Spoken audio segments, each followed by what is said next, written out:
Hi everyone, my name is Paige and you are watching Elevate Filipino TV. It's the place where you want to be to discover possibilities, unlock your potential, and finally create a life in a business that you love. Joining me today is my dear friend Boris Joaquin. Boris is a prominent speaker and trainer in the Philippines, and he is also the founder and the CEO of his company, Breakthrough Leadership Management Consultancy. Hi Boris, welcome. Hi, Paige. Thank you for having me. This is really a delightful invitation to have. So I'm excited to have this interview with you. I'm super excited. And you know what? Today we will be talking about how to pivot and lead your family and your team in this new normal. But before we dive into that, I just want to say, guys, I first met Boris when I hosted my first online show. And Boris has been part of my entrepreneurial journey ever since.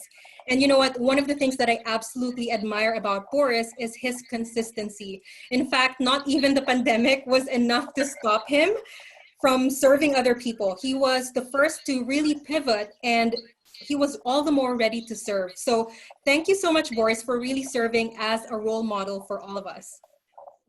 Wow, I didn't know it had that impact on you. I just, well, you probably know what happened when the pandemic struck the entire human race and the planet.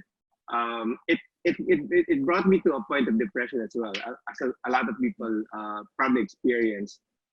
I had a moment of what do you call it? I had this moment of disenchantment in a way that all your plans just went out, just went down to the drain, and you felt like nothing's going to work. But then God reminded me that my purpose remains the same. I mean, pandemic or no pandemic, the profitability is a different conversation altogether. But God was saying, if you have that purpose, and I did realize that my purpose is to educate, to inspire, to encourage, to equip.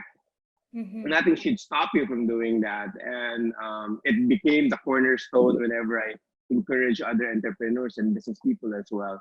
If you have a definite core purpose in the way you're running your business or your venture, it should really not stop you.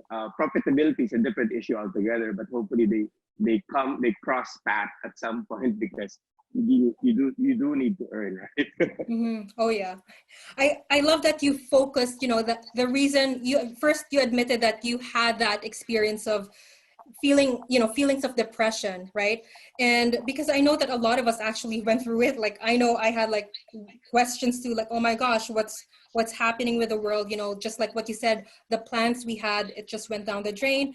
And what I love about what you just said is ultimately what got you out of that rut, that feeling of I guess that dark cloud that was following you during that time, was remembering your purpose. And that's really something that, if there's one word that reminds me of who you are, it would be the word purpose. I would say, like, you're able to really express that in everything that you do. So, Boris, like, as I have these conversations with fellow Filipinos, a lot of us, are forced to pivot, adapt, adjust in this new normal. And unfortunately, a common trend that I'm seeing actually, when I have conversations with Filipinos, not just here and abroad, but also back at home, is that they're experiencing intense levels of anxiety. So where do you think is that coming from? I guess it's coming from a lot of factors. We're very relational to begin with. We're social. I think everybody are social beings, but I think the people who suffer the most are personality-wise are the extroverts. And I'm not saying we're Filipinos are all extroverts, but we're very social. We love gatherings. We love partying with our family members, dining together, going out, meeting up. So that's one area of anxiety. You realize that that probably won't happen. We're very relational as well. My mom, my late 60s mom was actually telling me that she didn't really mind dying. She's strong and she's strong-willed and all that.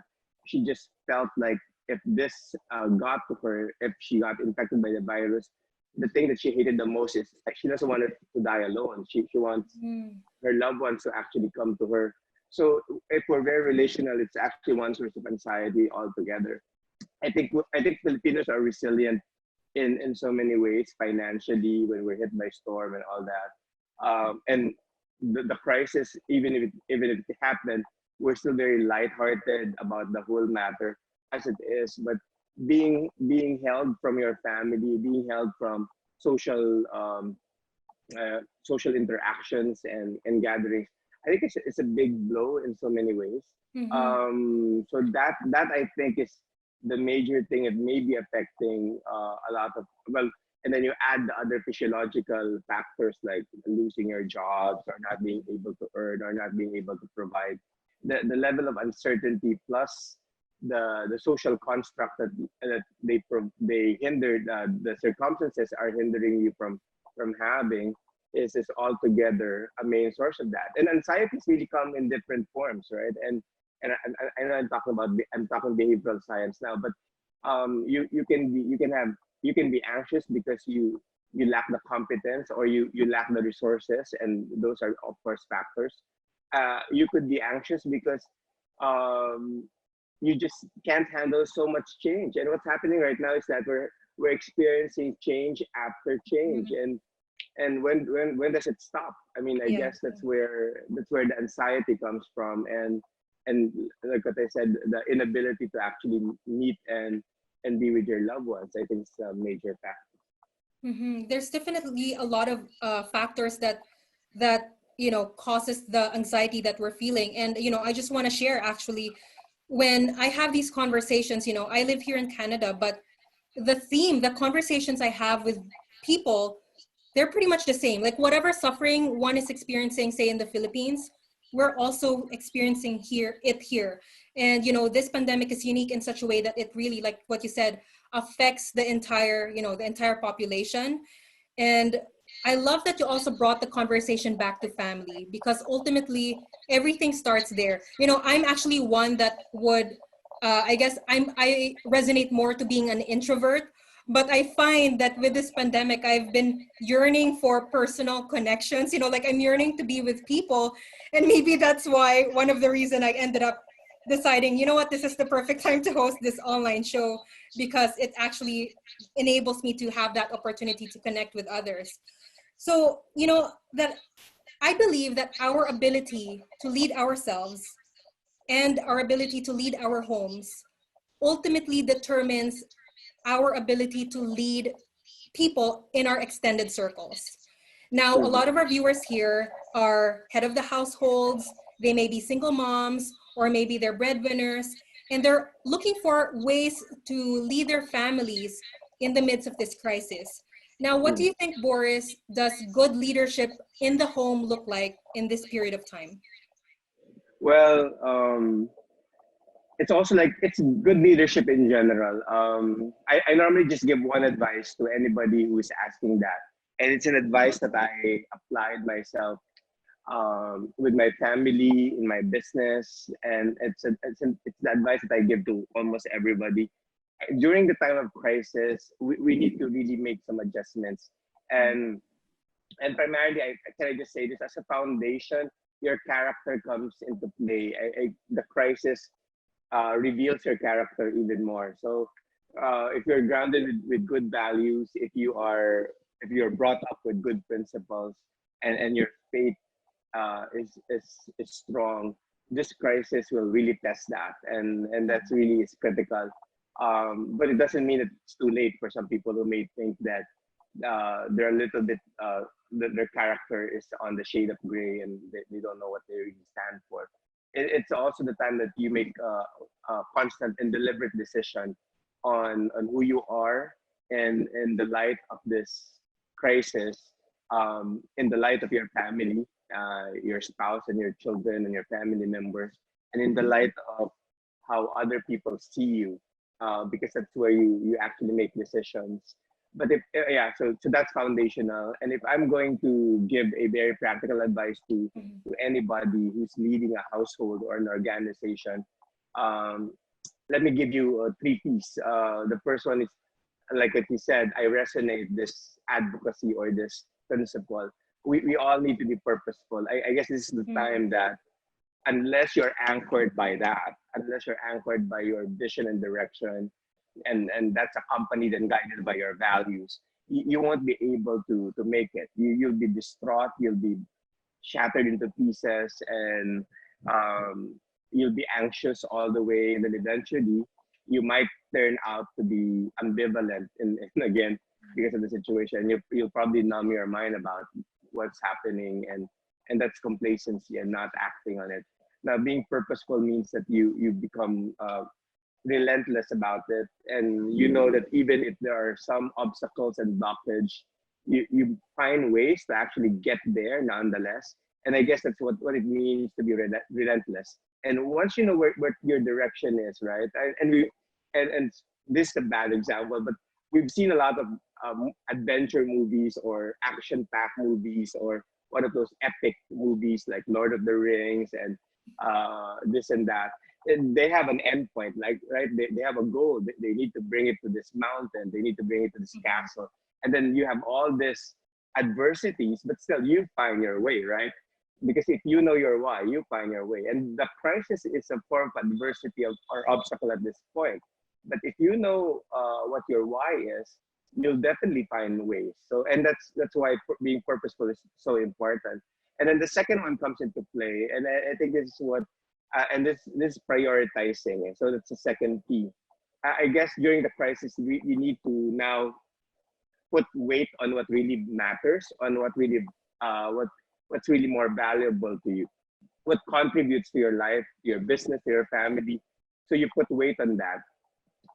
It's always impact versus visibility. So you try to see which one would make an impact to your life or to your business or to your purposes, and which ones are feasible. And if that's a good combination. So high impact, high visibility, then come on, dude, you do that. And if it lacks impact, even though it's visible, why do you even bother? It's not purposeful, right? So if it's impactful, but it's not feasible, then you probably have to do some research on it, and maybe this time of crisis is a good time to do that. In a family situation, it's very important to know that, because if you try to manage your budget, or if you try to protect your family, you try to weigh things according to that, and you develop a crisis cone where so really it's shaped like a phone. And those with high impact and high visibility, those are the things that you actually work on. That's what you put together. And one thing that I realized is that when even all our events were canceled, I can do this. So me and my children, and they love doing digital things digitally. So my eldest daughter, we were talking about what kinds of equipment should we invest on in order to be able to do this. And we were glad we already have certain things. So when we were putting our heads together to actually, so it became a priority. It's not a trivial expense, so to speak. Mm-hmm. And of course, their education comes first, and we need to prioritize that. We need to look at other aspects of the household that really needs attention, and which one should be that can be delayed after the crisis and all. And then the third advice is, once you weigh down what's really important to you and your family, is to be proactive. Mm-hmm. Being proactive is really an essential attribute, especially if you're trying to run a venture or you're trying to put it together as a family. It's different from being productive. Anybody can be productive. I mean, you have a to-do list, and then you just Mm-hmm. tick them off as you get to do it. Being proactive means I'm working on something, and I will try my best to actually achieve it. And that's where you persevere. You do that. And when Michelle and I ran out of opportunities, live opportunities to actually teach and meet with clients, we became more active digitally, because even if at first it's not paying, eventually it will. And thank you for recognizing that, because we did pivot. I think one of the things that we did is we were ahead of the game. We were doing a lot of free things on air, and then later on, I think it just merits us to actually start charging whenever we get to do other things virtually or digitally.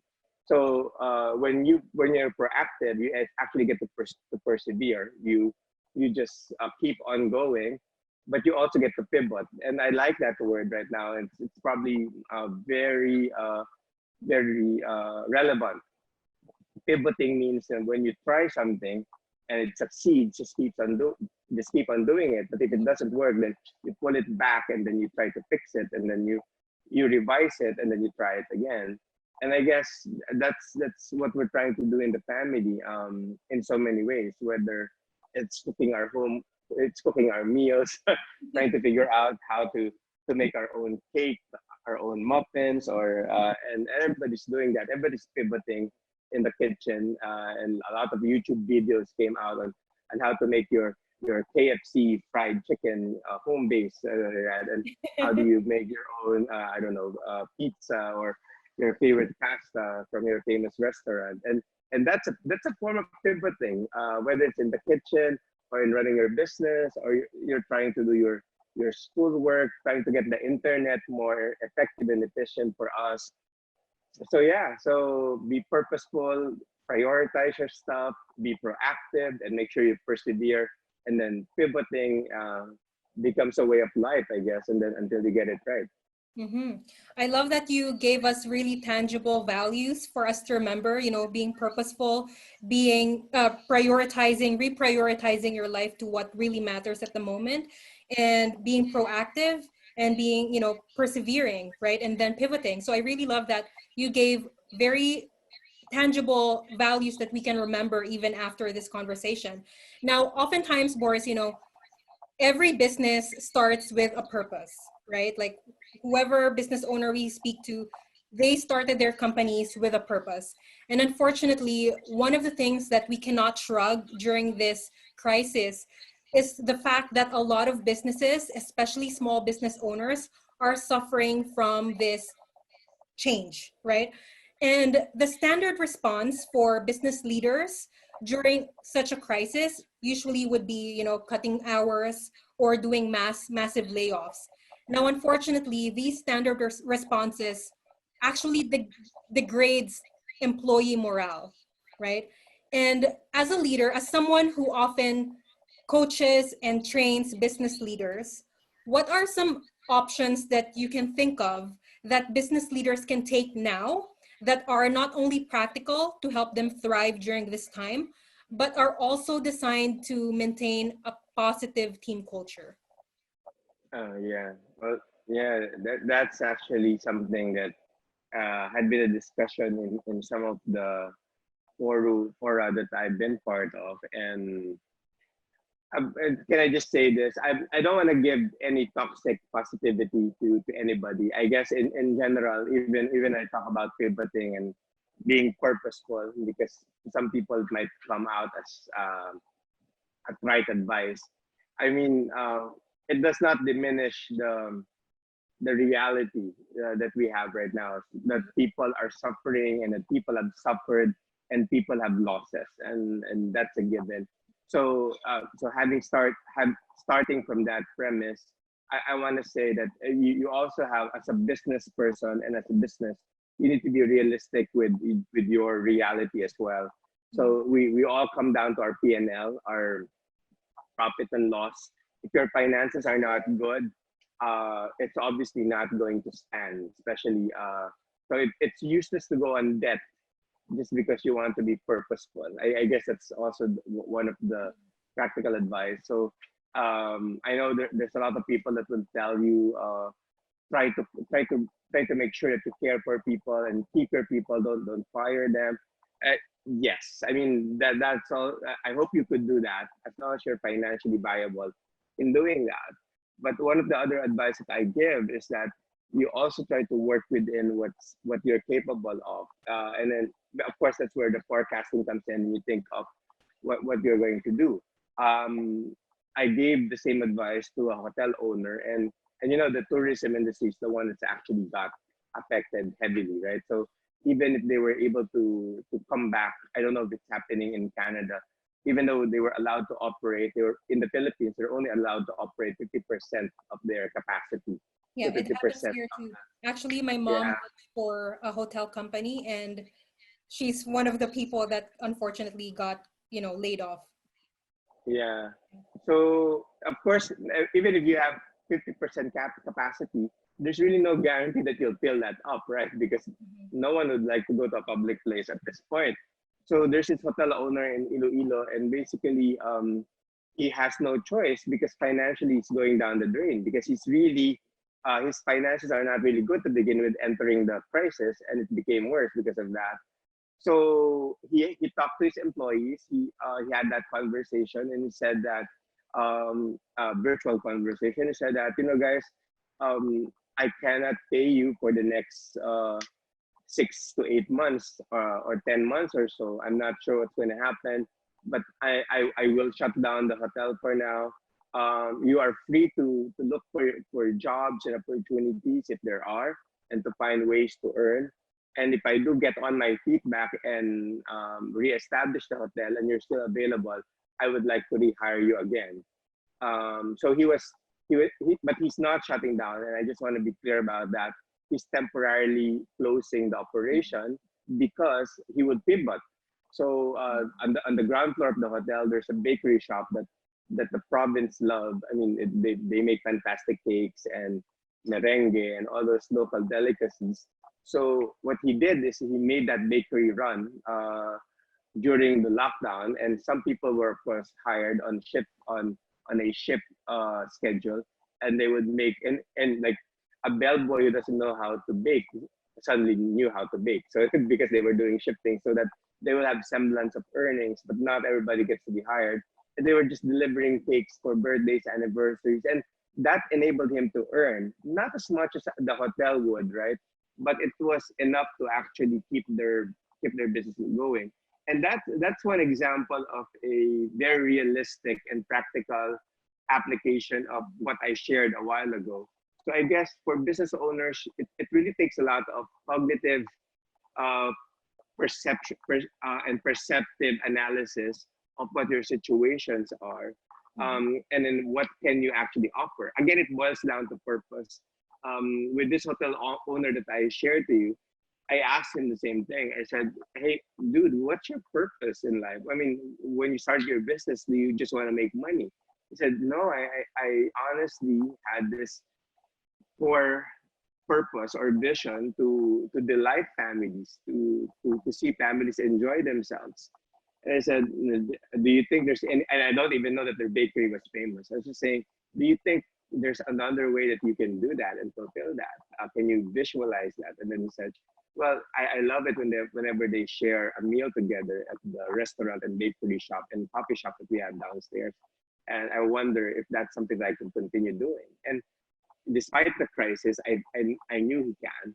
So for business owners, it's really important to, I think, the you remember the Maslow hierarchy of needs. It's a pyramid, right? Oh yeah. At the bottom of the pyramid, it actually says the basic need, physiological needs. In order to build morale, the first step is really to make sure that you meet those needs. Mm-hmm. And I'm just being practical because for some reasons, you may not be able to meet those needs. So if you're a big company, and I hate big companies who take advantage of the situations, because I know some of them are laying off people, and just because they have the opportunity to do that, and that's really not acceptable. Mm-hmm. And if you could keep your people and you have a budget allowance, and the first step is really to meet their needs. I hate it when companies compel people to work from home, and then they don't consider whether their internet is actually functional, or if they even have the right gadgets. They force people to use all these fancy platforms, and they're not even educated to do that. I mean, so the first step is really to make sure that they understand what the platform is, and if they're not used to that and they're used to another platform, let's say Facebook's Messenger, or I mean, then communicate through Facebook Messenger. What the heck? I mean, the entire idea is to communicate. So the sophistication of the platform doesn't really matter at this point. So I think it's the basic responsibility of every business person to think of that. And if you can't provide, and if you can't, and nobody's crucifying you for not being able to provide, then be honest about it. Be transparent about it, and help your people find ways to do that, or maybe you can find ways to do that. if you could make a loan from the government that has zero interest, if you could do this, and for the meantime, you can cut their salaries in half as long as they know that that's what's happening, and they're willing to embrace the Bayanihan spirit, then it's a lot better than totally losing their jobs. I guess that's where I'm coming from, and it's a really big burden, and I don't want to put to demonize business people in general. I know it's really tough to actually get your act together financially, because the first mandate is to provide. If we can't provide, then we have to be honest about it, because we don't want to keep false hopes, or we don't want to dismiss people being disgruntled, not knowing why you're dismissing them. Explain to them that your main purpose is to provide, and unfortunately, out of the 10 people that you have, you can only provide for 5. And I make a promise if you can, but if you can't, don't. And promise that you'll get them back if you could already provide again. But if you can't, then just do that. I know it's not a very encouraging answer, but it's a very realistic one, I think. Actually, I love the response that you gave, because it sheds light on the reality that we have, right? This is not an easy decision for anyone to make. And especially, like you said, no one knows when this series of lockdown will actually stop. We don't know what's going to happen next, right? There's a lot of uncertainty. And you shed light on the importance of transparency when you're leading people. And also, what I got from your story was, be attached to your purpose, not the how, not the vehicle on how to fulfill that purpose. So be attached on the why, not on the how. So I know that a lot of the times, when we pivot, we adapt, these words, these are the buzzwords that we hear nowadays, right?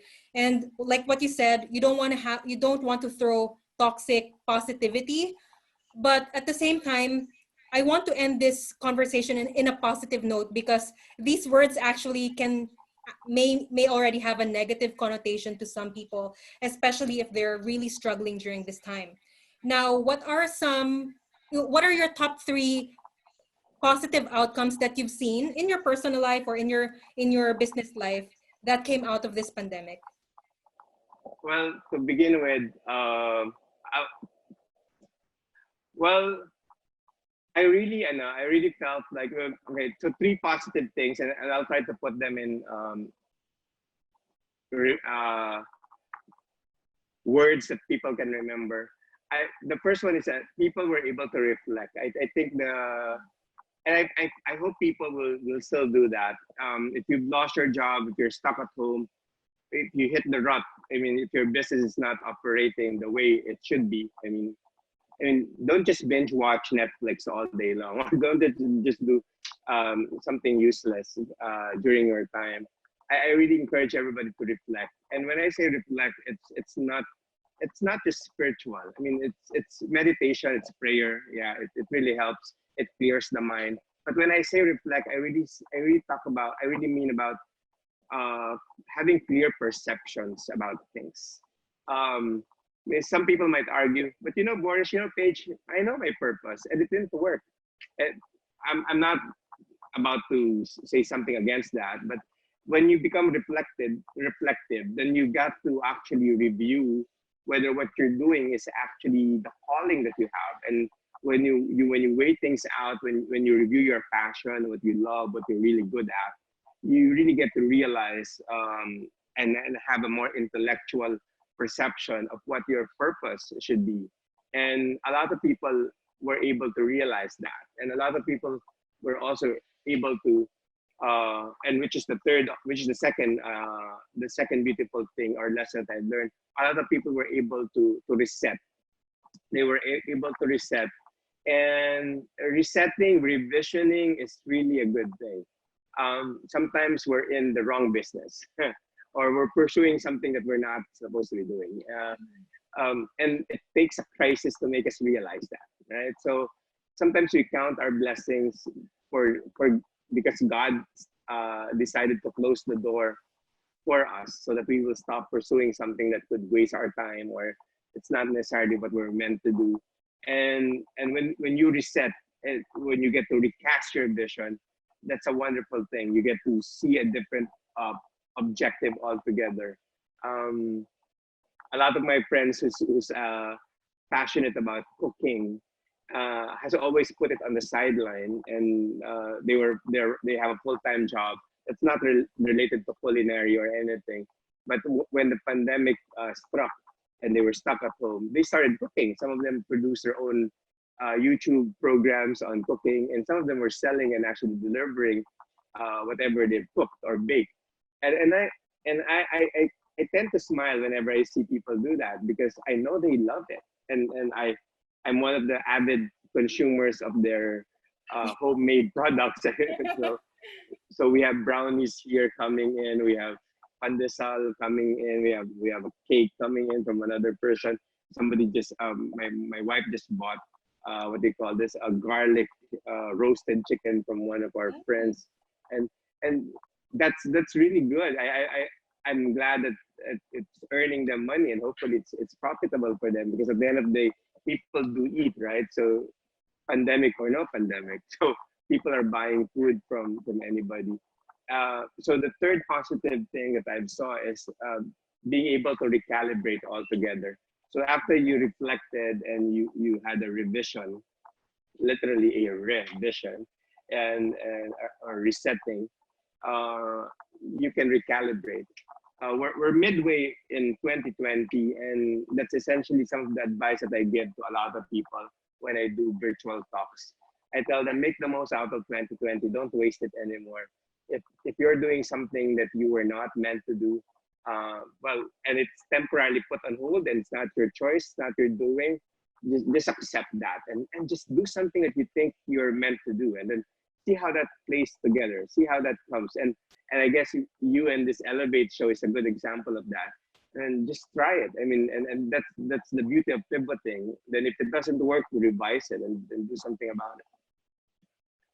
So I definitely saw a lot of innovation in the past few months, even in my field, in the way people are doing trainings, and the way they do learning events, and the way we've been using tools. It's amazing. And I'm not I'm not even grudgy about it. Normally, when you're competing, you feel like, oh, I hated that he discovered this first, and I wish we did it first and that. But you actually get to have a sense of delight when people try to innovate the way they do their learning sessions or their coaching. And I said, that's really innovative, and I'm glad they were able to do that. And I love people doing online shows like this, and because it really gives you the sense that it's anybody's playing field right now. So Mm-hmm. sa Tagalog, we have this saying, tawag ito, pag nagsipag ka, may aanihin ka. So yung the harvest is for those who are hardworking, in other words. So if you're not in that sphere, how on earth can you actually harvest or take advantage of the situation? And people like you and people like I know is they're doing something and they're making things happen. And eventually, I know you would harvest the fruits of your labor. And just one last thing, I know a lot of people are dreaded by the digital nature of things. Like some people are some older folks actually felt this. They felt they're digital tourists. They don't even know how things work. So and I also feel the same way sometimes. But one of the positive things that I saw with my business friends or my friends who are entrepreneurs is they don't really need to be digital experts to thrive in the digital environment, because you realize that these are just platforms, these are just tools that you can use, and you can always figure out how to use it or have somebody else use it. Because at the end of the day, digital, virtual or not virtual, I think it's only 10% technology and 90% relational. Mm-hmm. And we Filipinos, like what I mentioned at the beginning, we're very relational. So we find ways to actually relate, even if it's virtual, even if it's through a Zoom call or even a Zoom conference, or even through Facebook or Instagram. We're very relational. And if your business is thriving, it's not because of technology or your knowledge of it's because you managed to still build relationships with your customers despite all. Amen. I love that. I love that lasting, lasting message that you have, that ultimately it's not really the platforms that make someone successful. It's the relationship behind the projects that you're working on. And, Filipinos, it's natural for us to, what you said, to be relational. And if we just keep that focus, that purpose, we'll be able to thrive even in this digital age that we're talking about. Now, Boris, I know that, you are the main person to talk to when it comes to leadership. I would love to keep talking to you, but I know that we have to wrap this up. Now, could you share with our audience how they can keep in touch with you? Well, yeah. And in the context of being digital, I really, I love to get in touch with you guys in every possible form. One of the things that I pivoted is I made sure that I'm the one on top of everything that I'm doing. So I'm trying to manage my own website right now. Paige would know this. At some point during our meeting, I think I was asking her for advice on how to, what are the tools she's using and all that. So you can actually check out my website. It's just www.borisjoaquin.com, and if you message there, guess what? I'll be the one responding, nobody else. And I'm active in all social media. I'm in Facebook, so it's Facebook Boris Joaquin 1, and then in LinkedIn it's Boris Joaquin, and then in Instagram it's Boris Joaquin as well. So if you communicate with me in any of those platforms, I'll be definitely responding, and let's see how I could help you in every possible in my area of expertise. So guys, definitely I will link all of Boris's digital assets down below, so check it out. And every day you release something that's amazingly full of quality, high quality content. So definitely guys, check it out. And once again guys, if you enjoyed this series, make sure that you share it with your friends and your family, because the important thing here is that together we can rise, together we can shift the culture, and we can be elevated Filipinos. Thank you so much for joining us in this segment. Thank you so much, Boris, for joining me, and we'll see you on the next episode.